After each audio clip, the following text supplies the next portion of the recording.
கொள்ளு சட்னி எப்படி செய்யறதுன்னு பார்க்கலாமா? அதுக்கு ஒரு பேனில் 3/4 கப்பு கொள்ளு சேர்த்து வறுத்து எடுத்துக்கலாம். அது ஆறுனதுக்கப்புறம் ஒரு மிக்ஸி ஜாருக்கு மாற்றி ஒரு ரெடி அடிச்சு எடுத்துகிட்டு வந்துக்கலாம்.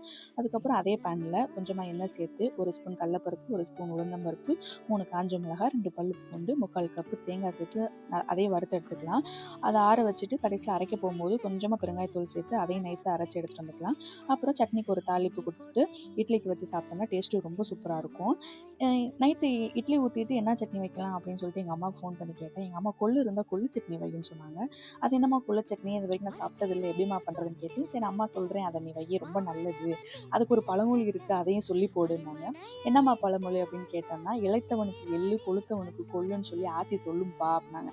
அதை எதுக்கும்மா என்கிட்ட சொல்கிற அப்படின்னா, நீயும் பெருத்துக்கிட்டே இருக்கையில நீயும் அதை சாப்பிடு, உடம்பு குறையும் அப்படின்னு எங்கள் அம்மா என்ன சைலண்டாக கலாச்சிருச்சு.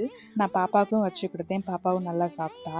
இந்த மாதிரி ஃபுட் வீடியோஸ் பார்க்குறதுக்கு நம்ம சேனலை மறக்காமல் சப்ஸ்கிரைப் பண்ணி வச்சுக்கோங்க. இன்னொரு வீடியோவில் பார்க்கலாம். டாடா பாய்.